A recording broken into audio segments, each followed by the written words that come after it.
my wife. You're going to do exactly what I tell you, you insolent little black girl, or you can pack your things. Manager Dorian Vance gripped Selena Hartfield's arm with cruel force, his fingers biting into her skin as he dragged her down the narrow corridor of Verona Prime, one of Los Angeles's most prestigious restaurants. The laughter and clinking glasses of the dining room faded behind them. Here, under the dim glow of hallway lights, away from the security cameras, Dorian's mask of professionalism slipped into something darker: raw arrogance and unchecked rage. Selena, 29, never imagined her 2-year tenure at Verona Prime would come to this. Cornered and humiliated because she had refused to take part in corruption. Just minutes earlier, Senator Alden Pierce, one of the restaurant's most important clients, had slipped a thick envelope into her hand, stuffed with $5,000. The unspoken instruction was clear: look the other way as Dorian doctored receipts and skimmed funds. But Selena's answer had been simple, steady, and firm. No. Her refusal ignited the manager's fury. "Please, Mr. Vance," she said now, her voice calm despite the pressure on her arm. "Let go. I won't accept dirty money. Not for you. Not for anyone." Her composure only made him angrier. His face flushed a deep crimson as he shoved her against the cold plaster wall. "Listen here, you stuck-up little black girl," he spat, his breath hot with the stench of whiskey. "You think you're better than me? That you can lecture me about ethics in my restaurant?" His sneer widened, his voice dripping with contempt. "You're nothing. Just a waitress I took pity on when nobody else would hire you. You should be grateful to even have a job here." What Dorian couldn't see was the tiny light blinking on the cell phone hidden in Selena's apron pocket. Every word he uttered was being recorded. Every insult, every threat, every confession of corruption was now another piece of ammunition in a case she had been building for months. Over the last 6 months, Selena had documented everything. Dorian's racist jokes, his falsified receipts, his harassment of female staff, his bribes and payoffs. She had endured his abuse in silence, not out of weakness, but out of strategy. Tonight, she knew, would be the night it all came to a head. "Let's have a private chat in the bathroom," Dorian hissed, tightening his grip on her arm. His eyes glinted with menace. "Maybe then you'll finally understand your place here. I'll explain exactly how things work." Selena took a slow breath, steadying herself. Years of facing men like Dorian had taught her the value of composure. Her voice remained even, though her heart pounded in her chest. "You don't want to do that, Mr. Vance." "Oh, I don't." He barked out a cruel laugh. "And who's going to stop me? Your little husband? That failed mechanic who can't even keep you in a decent apartment? Don't make me laugh." Before Selena could respond, another voice sliced through the air. Low, cold, and razor-sharp. "I would suggest that you let go of my wife." "Immediately," the voice said, calm but deadly. Dorian froze. The blood drained from his face. Slowly, he turned. Out of the shadows near the service entrance stepped a tall figure in an immaculate black suit, his dark eyes gleaming like polished obsidian. 2 massive men flanked him, their presence alone enough to silence a room. The mere sight of him sent a chill down Dorian's spine. "Alejandro Cruz," Dorian muttered under his breath, his voice trembling. It was a name whispered in both reverence and fear across Los Angeles. Some called him a businessman. Others called him something far more dangerous. Few had ever met him face to face and lived to speak casually about it. Selena exhaled softly and, for the first time that night, allowed herself a small smile. She had never revealed at Verona Prime that Alejandro was her husband. She had built her independence deliberately, wanting no shadow of his reputation to define her. But tonight, as soon as she sensed Dorian's threats had escalated too far, she had made one phone call, just one. And Alejandro Cruz had come. He stepped forward until only a meter separated him from Dorian, his eyes locked on the manager's trembling hand, still clutching Selena's arm. "You have 3 seconds, Alejandro said, his voice as smooth as polished steel, "to explain why you're putting your hands on my wife." Dorian recoiled, releasing Selena as if she were on fire. I didn't know," he stammered, tripping over his own words. "It was a misunderstanding. Just a misunderstanding." But Selena knew, as did Alejandro, that there was nothing accidental about what had happened. This was the first crack in Dorian's facade. The humiliation he had forced on her for years was about to turn back on him, and it would not stop here. The chandeliers of Verona Prime sparkled like frozen stars, their golden light spilling over tables where senators, judges, and CEOs dined as if the city's fate was theirs alone to feast upon. For most of the staff, working here was a dream: steady tips, prestige by association, the chance to serve the elite of Los Angeles. But for Selena Hartfield, every shift was a battlefield disguised as fine dining. On paper, Selena had no business carrying trays and pouring wine. A graduate of UCLA, fluent in 3 languages, and armed with a master's degree in hospitality, she could have been managing an entire chain of luxury hotels. Instead, she buttoned up her black uniform and tied her apron each evening, smiling politely at customers who rarely looked past her skin. People often whispered, "Why would someone so accomplished stay a waitress?" Selena never explained. She let them assume she had no ambition, or worse, no other options. In truth, her presence at Verona Prime was deliberate. Beneath the clatter of plates and the rustle of menus, she was quietly waging a war. Every insult, every crooked transaction, every violation of dignity was ammunition.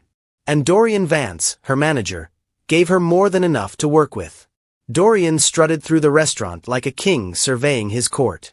His slicked-back hair and designer suits gave him the sheen of respectability, but beneath it lay a man who thrived on control. He cut hours without explanation, skimmed tips off staff checks, and smirked when anyone dared complain. "You should be grateful," he would sneer. "Plenty of people would kill to work here." Selena endured his daily barbs with an expression of practiced calm. When he mocked her accent in Spanish to impress certain guests, she replied in flawless French, watching his smirk falter. When he brushed past her too closely in the hallway, she noted the time and date in a small leather notebook hidden in her locker. She wasn't alone in his line of fire. Rosa Delgado, a quiet kitchen worker from Mexico, had once been reduced to tears after Dorian announced in front of the staff that Mexicans are only good for dishwashing. On another night, Evelyn Marquette, the young sommelier, froze when his hand lingered on her back far longer than decency allowed. Dorian believed he was untouchable. And why wouldn't he? He rubbed shoulders with senators, toasted judges, and whispered into the ears of businessmen whose fortunes dictated city contracts. In his mind, a waitress, especially a black waitress, wasn't capable of fighting back. Selena made sure he never saw the recorder stitched inside her apron pocket. Every night, when the last table had been cleared and the restaurant lights dimmed, Selena carried home more than tired feet and aching shoulders. She carried secrets. A photograph of Dorian pocketing cash from an envelope. A voice memo of him mocking Rosa in the kitchen. A scanned copy of a doctored receipt slipped into the books.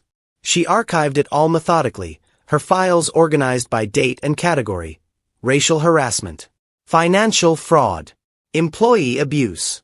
Each entry was a weapon waiting for the right moment. And once a week, without fail, she shared it with the only man who knew the full scope of her mission: her husband, Alejandro Cruz. The staff at Verona Prime knew almost nothing of Selena's personal life. She wore no wedding ring at work.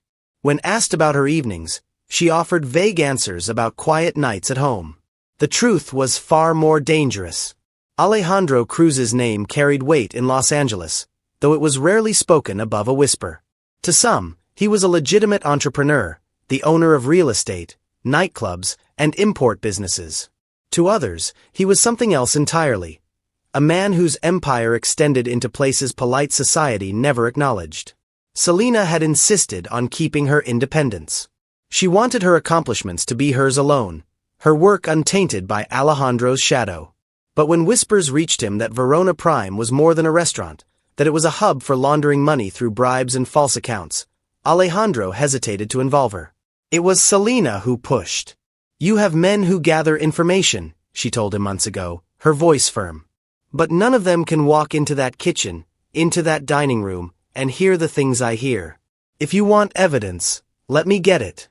I know how to listen. I know how to disappear." Alejandro didn't like it, but he respected her resolve. And so, he let her go undercover, not as a spy, not as bait, but as his equal. By the end of her second year at Verona Prime, Selena's quiet resistance had become a finely honed art. She smiled at guests who dismissed her, poured wine for judges who pocketed favors, and took notes while Dorian gloated about his influence. To him, she was invisible. And invisibility was her greatest weapon.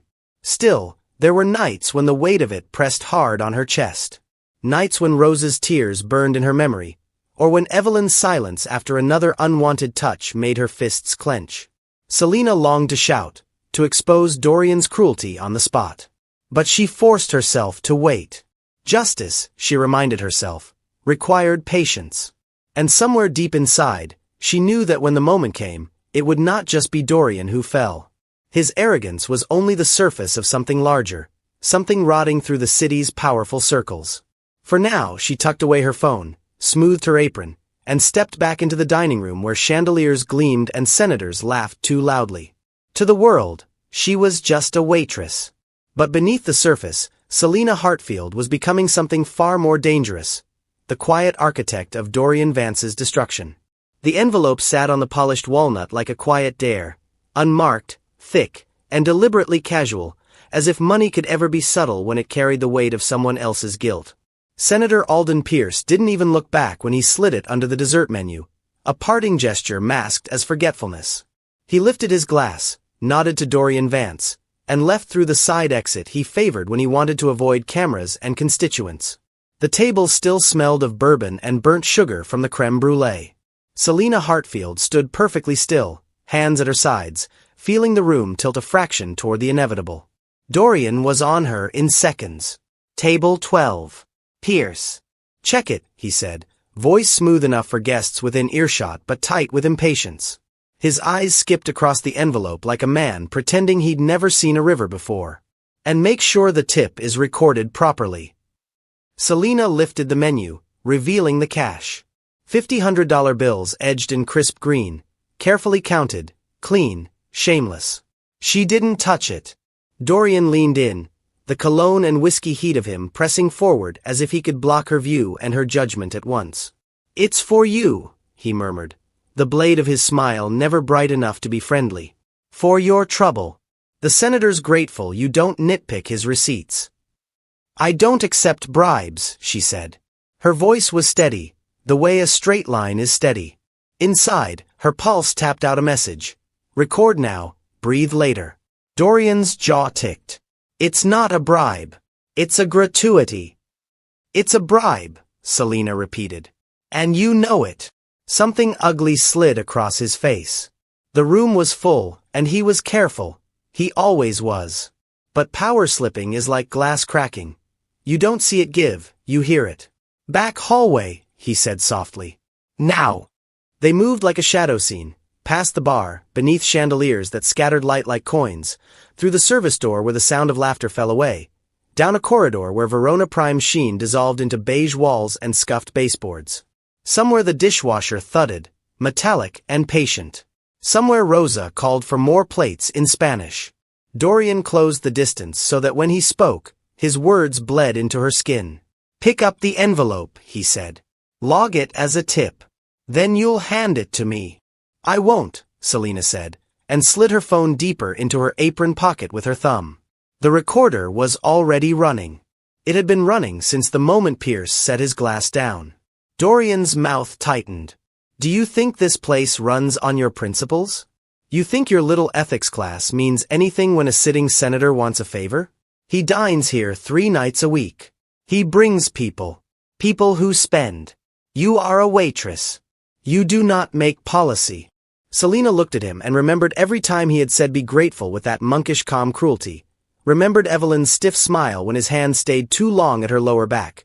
Remembered Rosa blinking away tears after he joked about day laborers during lineup. The urge to shout rose like heat. She flattened it with practice and reached instead for the small ledger in her pocket, the one with dates and times and quiet devastations. She didn't open it. She wanted him to keep talking. "Say it again," she said, gentle as glass. "Say what you just said." He laughed, a sound too loud for the corridor, too confident for the narrowing space between them. "You're going to do exactly what I tell you. you insolent little black girl, or you can pack your things." There it was. The familiar sting and the familiar steadiness that followed.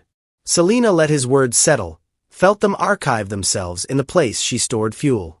She watched him grab the envelope himself, watched him tuck it half into his jacket, performative, as though he were a magician proving a point. The heat of his breath crowded her as he drove her backward toward the bathroom door. "You think you're better than everyone," he whispered, the calm eroding. "You think you can lecture me in my house? You forget who hired you. You forget where you came from." Selena said nothing. Silence has a gravity, and she let it do the work. He filled it, as men like him always did, with more words than he intended to give away. How Pierce's driver knew to leave the car idling in the alley. How the receipts would be edited after close. How people who matter kept the city turning while people like you carried plates and kept quiet. His voice dropped, conspiratorial and cruel, the confession of a man who believed his advantage permanent. He reached for her arm.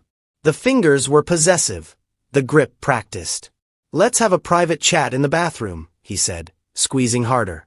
"Maybe you'll understand your position here better after I explain exactly how things work." Selena's shoulder touched the cold of the bathroom doorframe. The tile beyond smelled of bleach and lemon, a cleanliness that felt comic against everything dirty happening in the corridor. Her mind split the moment, one part registering angles, no camera, no guests, exit to alley 10 steps behind. Another matching time to words as the recorder drank it all, the slur, the order, the threat. She could almost see the file structure in her head. She inhaled, slow and certain. "You don't want to do that, Mr. Vance." He tilted his head, a parody of pity. "Oh, I don't. Who's going to stop me? Your little husband? That failed mechanic who can't even give you a decent life." He grinned, delighted at his own lie. Newsflash. No one is coming. The laugh he gave after was ragged at the edges, too pleased with itself. He let go only to shove her once, a correction meant to bruise just enough to remind her of the order of things. The envelope crackled in his pocket. The ledger in hers beat like a second heart. Selena kept her eyes on his. "I won't touch the envelope," she said, and the steadiness in her own voice surprised her with how much it sounded like victory. "I won't log it. I won't help you steal." Steal. He bared his teeth. "Do you know how many favors I cash to keep this place afloat? How many times I cover your mistakes? I decide who stays on the schedule. I decide who gets the good section. I decide whose rent gets paid this month because they keep me happy. You have a job because I allow it." "Then fire me," she said softly. For a second he faltered, because the game required her fear to function, because his power needed her to cling. When she didn't, he lunged for a different mechanism. Punishment now, paperwork later. His hand returned to her arm, his thumb pressed against the inside of her elbow. She felt the push begin that would pivot her into the bathroom, the door swinging behind, the lock clicking, the monologue he'd been writing for months finally delivered without interruption. She glanced past his shoulder for one beat, past the service exit where a rectangle of colder night pressed into the warmth of the corridor, past the crates of citrus piled for tomorrow's prep, past the line of darkness that marked the back entrance most guests never saw. She was not looking for rescue. She was double-checking nothing had changed about the hallway since last night. It hadn't. He leaned in, his voice a hiss. "You're a waitress I took pity on. People like you should be grateful." Selena let the words travel through her and out, as if her body were a corridor too, as if she could refuse to store them anywhere they could do harm. She thought of Evelyn's care with a vintage Brunello, how the sommelier's hand steadied even after Dorian's touch. She thought of Rose's neat prep lists, the careful stacks of cilantro and lime, the pride disguised as quiet. She thought of the ledger, the phone, the chain of custody of the truth. The sound reached them before the presence did. A soft click of leather on tile, the almost inaudible sigh of a door that doesn't need to announce itself. Dorian didn't hear it. He was busy arranging his triumph into a teachable moment. "Here's what's going to happen," he said. "You're going to log the tip. You're going to apologize. And you're going to keep your mouth shut about receipts you don't understand. Otherwise, A voice cut the corridor clean in two. "I suggest you let go of my wife." It wasn't loud. It didn't need to be. It moved like a cold front, changing the temperature of the air by simply existing, and Dorian's hand released without conscious thought. He turned slowly, because men who believe in their own invincibility always turn slowly, as if more time will make the reality different. From the shadow near the back entrance, framed by the slice of night and the hum of distant traffic, Alejandro Cruz stepped forward in an immaculate suit, dark eyes unreadable, two men a pace behind him like parentheses around a sentence that meant danger. He didn't hurry. He didn't smile. He simply walked toward them as if the corridor belonged to him and always had. The corridor that just moments ago belonged to Dorian Vance now felt entirely different. The air thickened as Alejandro Cruz closed the space with slow, deliberate steps, his Italian shoes tapping a rhythm that seemed louder than the kitchen clatter beyond. He stood tall, well over 6 feet, his frame cutting a sharp figure in an impeccably tailored black suit. His tie was silk, his cufflinks gleamed like steel, and his presence radiated a command that required no introduction. Behind him, 2 men followed at a respectful distance, both broad-shouldered and stone-faced, the kind of bodyguards whose silence was more terrifying than words. To the untrained eye, they could have been chauffeurs. But everyone who whispered Alejandro's name in Los Angeles knew what they really were: enforcers. Dorian's lips parted, but no sound came. The name fell from him like a confession. Cruz. Alejandro's reputation was city-wide lore. Some knew him as a powerful businessman, owner of restaurants, clubs, and half a dozen import companies. Others swore he was something else entirely: the quiet storm behind unions, contracts, and men who disappeared when they crossed the wrong line. Fear and respect clung to his name like smoke. To encounter Alejandro Cruz in your dining room was one thing. To see him in the narrow service hallway of your own restaurant, with his wife's arm in your grip, was something else entirely. I didn't know," Dorian stammered, releasing Selena as if her skin burned. His confident mask cracked, revealing something small and desperate beneath. It was a misunderstanding. A joke between employees, nothing more. Alejandro's gaze did not move from Dorian's face. His voice was low, even, the kind of calm that made the bodyguards shift their weight in anticipation. "You called my wife an insolent little black girl," he said. "You dragged her down this hallway, away from cameras. That is no misunderstanding." Dorian swallowed hard, his face pale. His arrogance, the armor he wore against every waitress and dishwasher, was gone. In its place was a man scrambling for survival. "Please, Mr. Cruz. I didn't know she was your wife." "If I had..." Alejandro tilted his head, the faintest shadow of a smile crossing his lips. "If you had. You think her worth depends on my name." The words landed heavier than any shout. Selena felt a surge of vindication, watching Dorian's chest heave, his eyes darting like a trapped animal. For the first time in months, she allowed herself to smile. It was small, almost private, but it was victory all the same. She stood straighter, brushing down her apron as if she were resetting the scene for herself. To the world, she had been invisible. Just another server, another piece of background in Dorian's theater of power. But now, the spotlight had shifted. Selena looked at him, her smile calm, measured, and devastating. "For 2 years, you thought you could treat me as less. Tonight, you learn how wrong you were." Dorian's lips trembled. He opened his mouth, but the excuses died in his throat. The sight of Alejandro beside Selena had gutted him more than her words. He had spent months constructing a hierarchy in his mind where Selena was always at the bottom. Seeing her now, protected, respected, and still calm while he unraveled, it inverted everything. Alejandro's eyes narrowed, his tone dropping colder. "Do you think tonight is about one insult? About one envelope of cash? Dorian, what you fail to understand is that every action you've taken here touches something far greater than you. Senators, judges, businessmen, they've used this restaurant as their playground. You were foolish enough to believe that made you powerful. In truth, it made you vulnerable."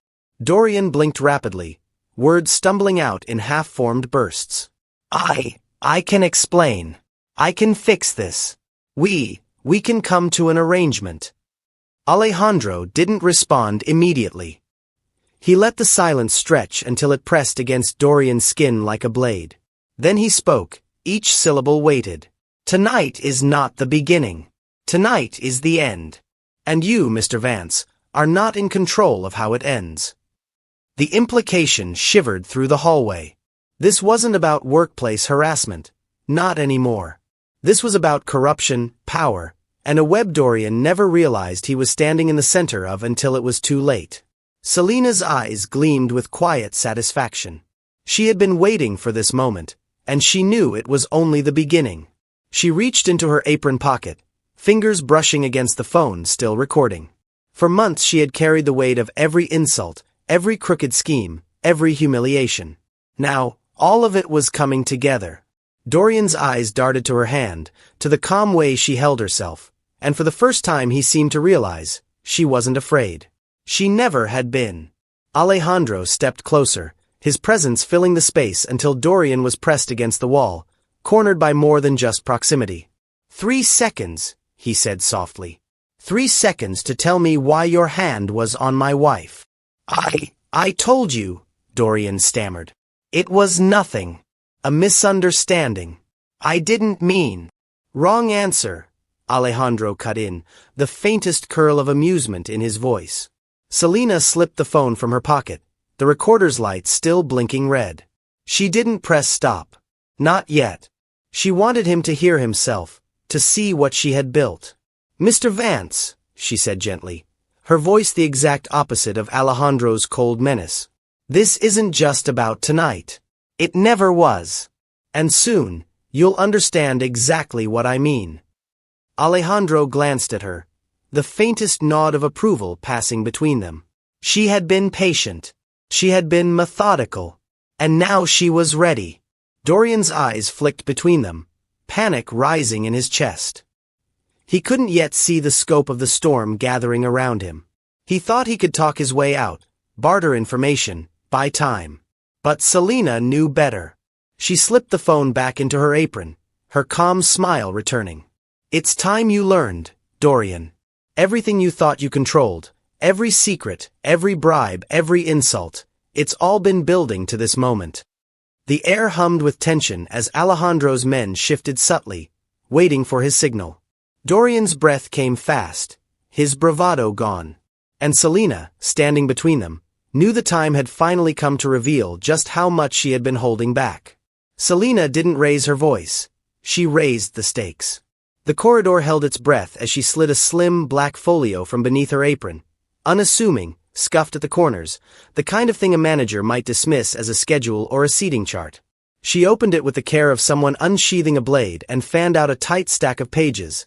Timestamps, signatures, ledger excerpts. 62 written reports, she said, almost gently. Filed in sequence. Cross-referenced by date, time, table number, and staff on shift. Every incident logged the night it happened. She lifted the first page and turned it toward Dorian. His own handwriting stared back at him, the neat numeric adjustments he thought invisible in the chaos of close. Dorian's mouth twitched. You don't know what you're looking at. I know exactly what I'm looking at, Selena replied. She tapped the margin where she'd highlighted a pattern. Small alterations, never enough to trigger an audit alone, always enough to matter. And I learned to see what men in your position count on everyone else ignoring. She clicked the next tab. 27 photos. She slid 3 out with her thumb, Dorian folding a thick envelope into his jacket, Dorian grinning at a bar with 2 managers from other rooms in the district, his hand flattened over cash like a pledge. Dorian's wrist in motion at the point-of-sale terminal, the screen reflecting a number that did not match the paper copy printed minutes later. Those are out of context, he said. But the conviction in his voice had thinned, losing color like blood in water. And 43 recordings, Selena finished, her gaze steady. She tapped her phone, the same one he'd mocked as a waitress's toy, and a clear audio clipped to life, Dorian's voice unmistakable. You're going to do exactly what I tell you. Log it as a tip. People like you should be grateful. She paused it. The silence that followed wasn't empty. It was loaded, the way a chamber is loaded. Dorian reached for bravado and found it had wandered off without him. "This is an HR issue," he tried. "A disagreement about procedure. You think a few grainy photos and edited clips." A mild voice answered from the far end of the hallway, courteous as a maitre d', and twice as practiced. "Edited clips won't be necessary." The man who stepped in wore Verona Prime's ambience like it had been tailored for him. Navy suit, open collar, that soft West Side tan that suggested tennis at noon and depositions at 2. He carried a leather briefcase balanced in his left hand and a knowing half-smile in place of introduction. "Mr. Vance," he said, almost cheerfully. "Good evening." He nodded to Selena. "Ms. Hartfield." Dorian squinted. He recognized the face from somewhere, in the sense that a bartender recognizes a regular. The man had eaten here often, always pleasant, always forgettable by design. "Who are you?" Dorian asked, exhausted of pretense. The man set the briefcase on a metal prep cart and flipped the clasps. "Julian Crestwell," he said. "Assistant United States Attorney." He looked up with that same summer afternoon calm. "And an enthusiastic fan of your charred octopus appetizer. I've had it, what would you say, 43 times in the last 6 months." The number landed like a mirror joke. 43. Crestwell withdrew a folder thick with filings and placed it beside Selena's folio, the two documents touching like halves of the same heartbeat. "Ms. Hartfield has been very thorough," he said. "We've simply been verifying and expanding the frame." Dorian stared at the folder as if it were a living thing. You've been investigating my restaurant?" "Our restaurant," Crestwell echoed pleasantly, glancing at Alejandro with a flicker of recognition that was respectful without being deferential. "No. The restaurant has lovely lighting and a competent pastry chef. We've been investigating the crimes conducted through it." He lifted a thin stack of photos, surveillance stills with neat agency stamps, and fanned them like playing cards. Angles Dorian had never considered, a lens peering from the soffit over the hallway entrance, a button camera's low perspective from a lapel at table 12, a distant, fixed frame that saw the alley, the idling town car, the handoffs, the times. The mosaic no longer needed an explanation. It told itself. Crestwell's smile thinned. "You see, Mr. Vance, bribes are like truffles. You can smell them long before you dig them up. But we prefer to watch them grow." Selena slid a fresh sheet to the top of her stack and turned it, the dessert menu with a faint crease and a fingerprint in cocoa dust, the envelope tucked beneath it. $5,000, she said. "Left by Senator Alden Pierce. Logged by you as a gratuity." Diverted minutes later. She met Dorian's gaze. Tonight wasn't an accident. It was bait. Set in full view of 3 cameras and 2 federal witnesses. Dorian's eyes flicked instinctively toward the ceiling, the corners, the vents, places he'd never needed to fear before. Panic rose, fast and untrained. "You set me up," he said. "You tricked me." Crestwell shrugged with a prosecutor's patience. "We documented you. You did the rest." He relatched the briefcase with a quiet click.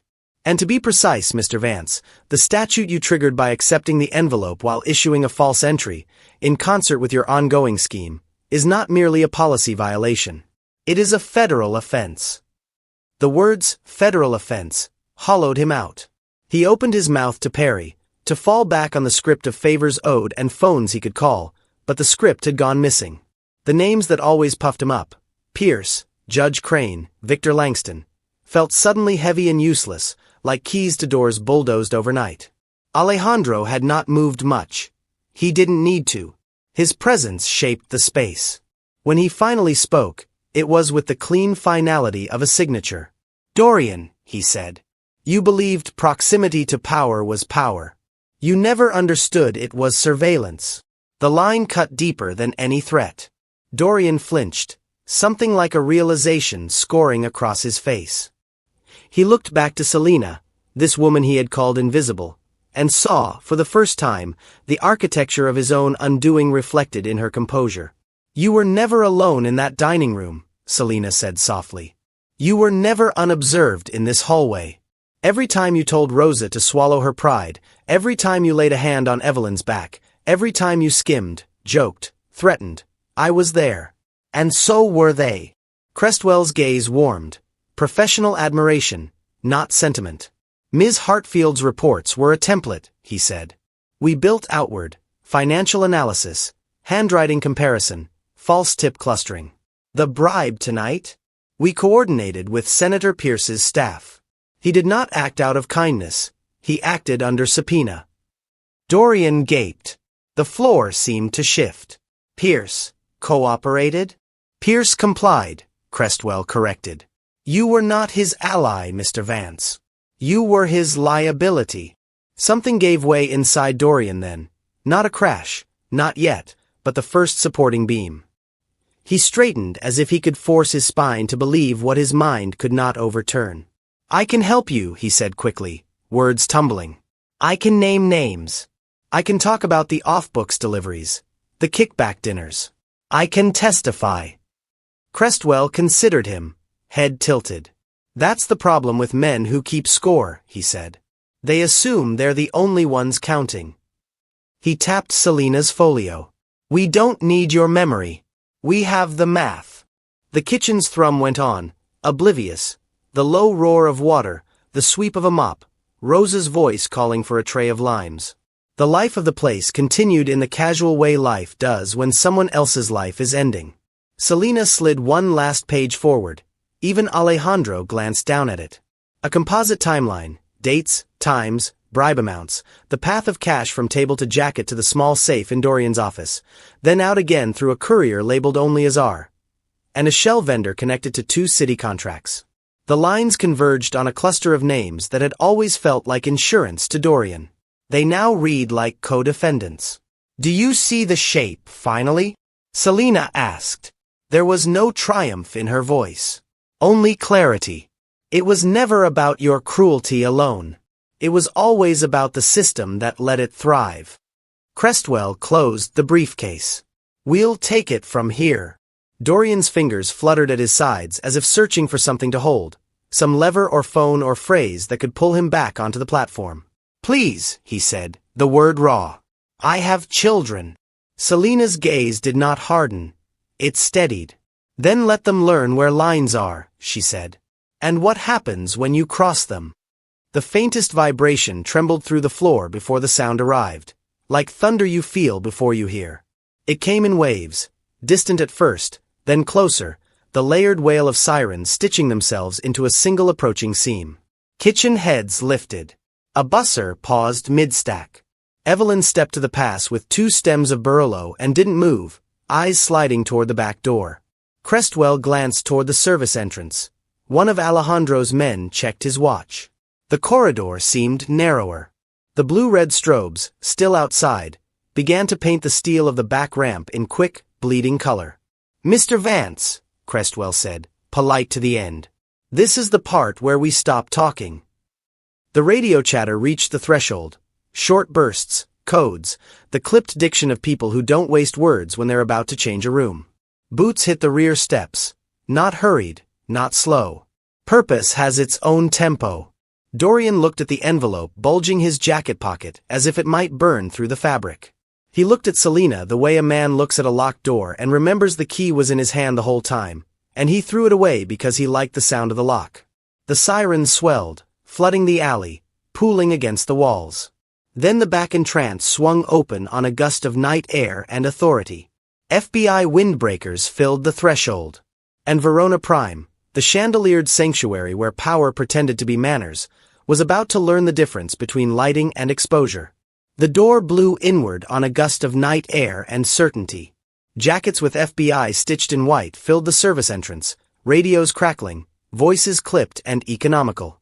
The hallway that Dorian ruled by volume and proximity reorganized itself around a new gravity.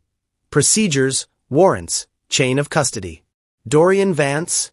An agent asked, though the answer was already a matter of record. Dorian's mouth worked. Nothing persuasive came out. Step forward. Hands where we can see them. The kitchen went still in ripples. Rosa froze at her cutting board, a half mountain of cilantro suspended in green.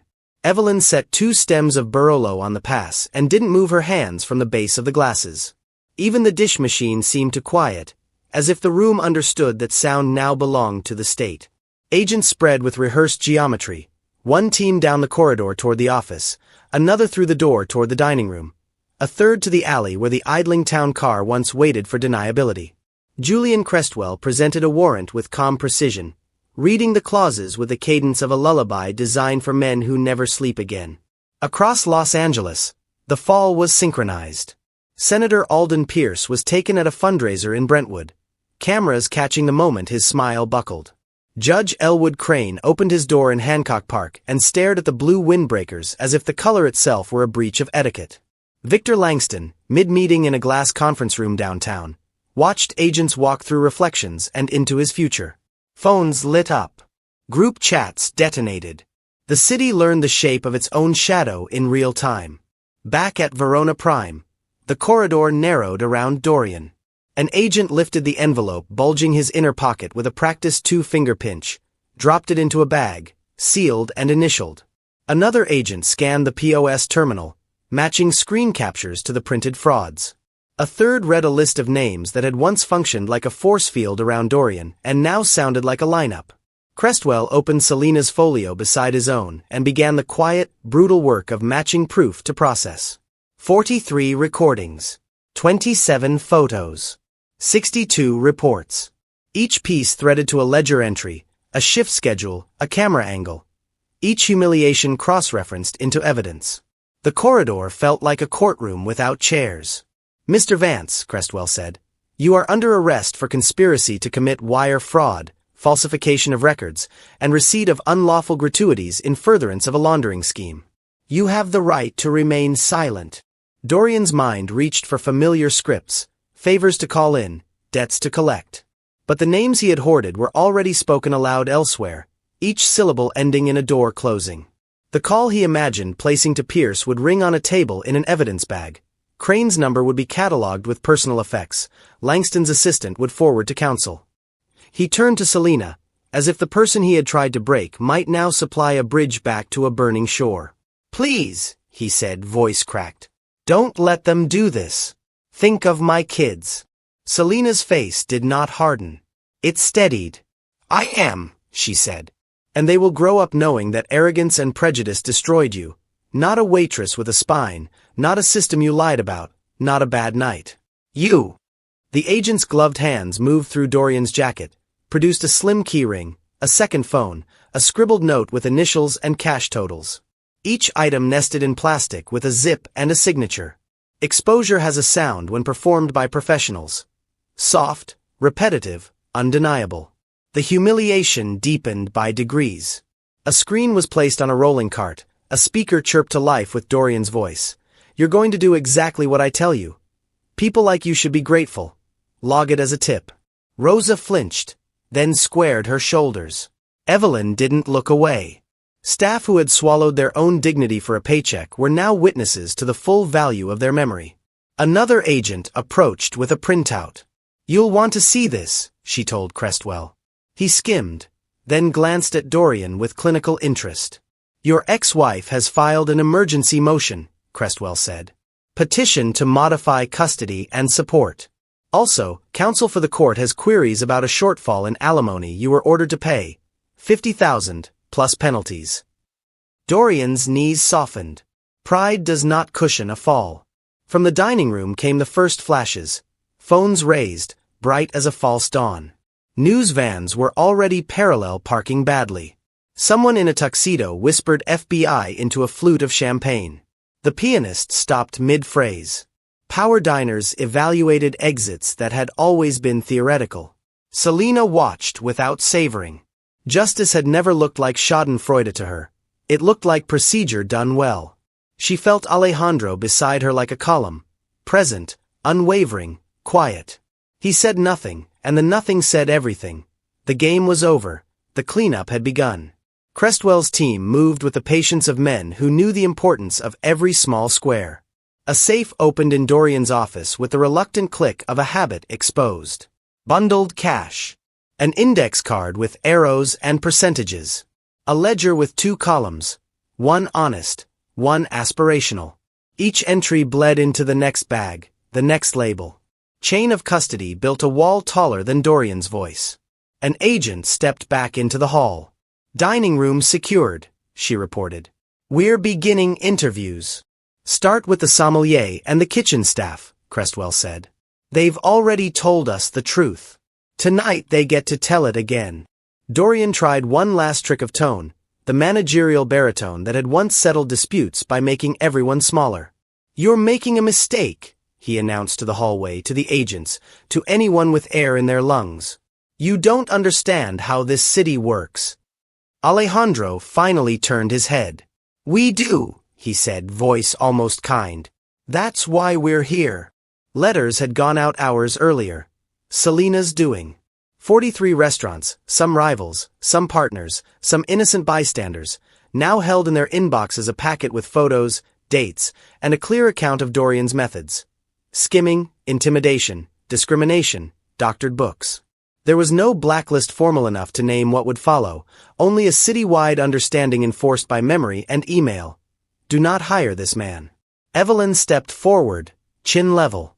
"He touched me," she told the nearest agent, measured and firm. "Here. Twice." She indicated her lower back with a flat palm. "He said if I wanted weekends off, I'd better be grateful." Her voice didn't shake. Rosa came next, wiping her hands on her apron, eyes clear.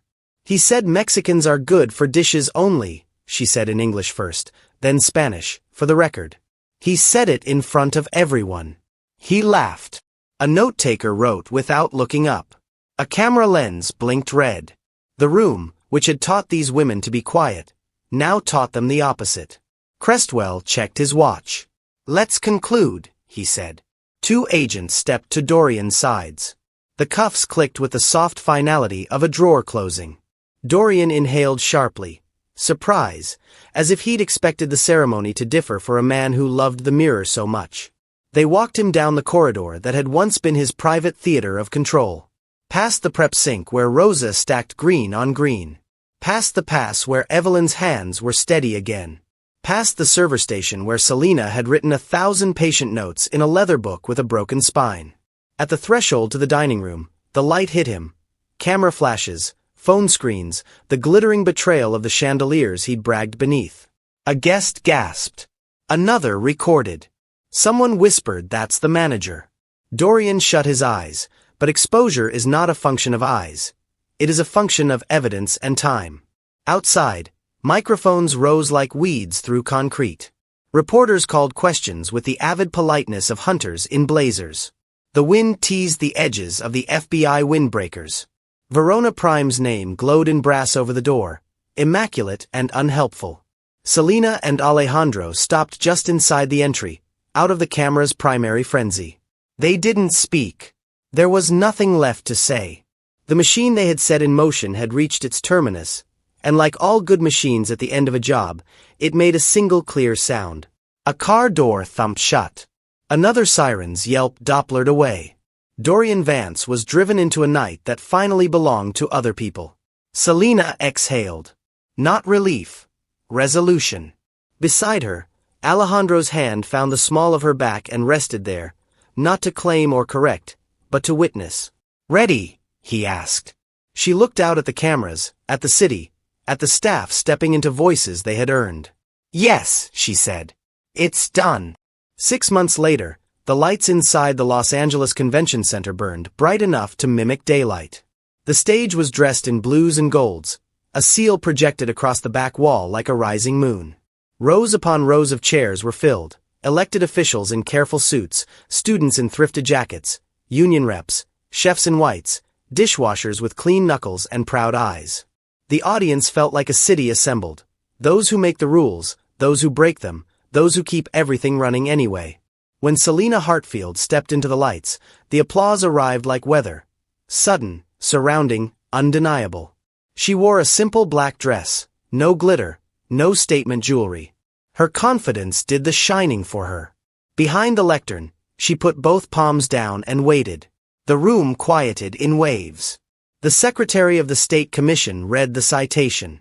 For extraordinary service to the public interest, for exposing a coordinated scheme of fraud and discrimination, for the courage to transform private humiliation into public good, the National Anti-Corruption Award is presented to Selena Hartfield. She accepted the plaque, heavier than it looked. Cameras blinked like far-off lighthouses. On the floor level, she found Rosa Delgado in a navy dress and sensible heels, hands clasped beneath her chin, smiling as if a long-held breath had finally been released. Beside her stood Evelyn Marquette, hair swept back, a calm pride in her eyes that reminded Selena of steady hands around a breakable glass. Selena leaned toward the microphone. 6 months ago, she began, I walked out of my shift at Verona Prime and watched a man who once made himself taller by stepping on others get smaller by the minute. Tonight, we are not here for his ending. We are here for a beginning. Applause again, shorter this time, more like an exhale. She told the story in simple lines.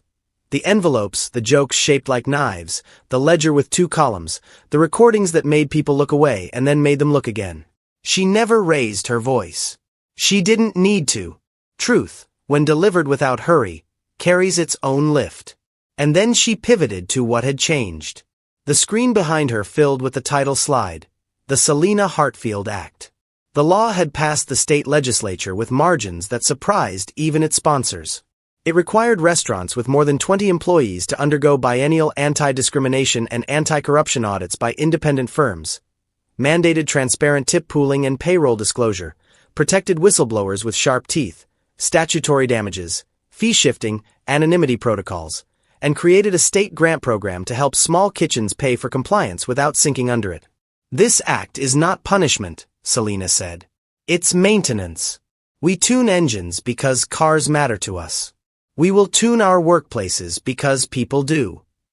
She named the coalition that built it, workers' centers, hospitality schools, 2 senators who decided their reputations would stretch to fit the right thing. She thanked the auditors who learned to hear a story in numbers, the investigators who learned to taste a lie on paper, the staff who kept telling the truth after the microphones left. When she finished, the applause was gentler, thoughtful. Policy doesn't produce ovations. It builds futures. She felt that land under her feet. Solid, earned. After the ceremony, in a quieter hall dressed with water pitchers and wilting hydrangeas, Alejandro Cruz found her. He had stood through the speeches with the posture of someone built to carry weight without showing strain. Custom suit, calm face, shadows at the edges that never quite left him. He kissed her temple and didn't say I told you or I made this possible. He said softly, I'm proud of you. He had done his part too, and he'd done it clean this time. Verona Prime didn't just survive. It transformed. The safe was gone. The books were public to the staff. Contracts were rebid. Vendors were vetted. Kickbacks were replaced with training budgets and a line item called Dignity Reserve that made accountants blink and then nod. The restaurant stopped pretending the chandeliers could do the moral work. It put policies where the light could reach them. Alejandro put others in charge. He knew what his name could do in a room. He also knew what it could ruin. Rosa became director of kitchen operations for the new, transparent Verona Group. 3 properties by summer, 5 by year's end. She redesigned line flow, banned the petty humiliations that had once passed for discipline, promoted dishwashers who shaved minutes off chaos without shaving years off their lives. Her Spanish echoed in meetings not as translation but as grammar for how a workplace should sound. Evelyn took over as beverage program lead and training head. She crafted a curriculum that treated service as a language and the guest as a person, not a prize. She started a scholarship fund for women breaking into wine without family money. She wrote new scripts for the moments when hands lingered where they shouldn't. The scripts always ended with accountability, never with endurance. Selena watched it all and refused the tidy story where one person fixes everything. She knew better. Institutions change because enough people refuse to leave their dignity at the door. Still, there were things only she could do. So she built something.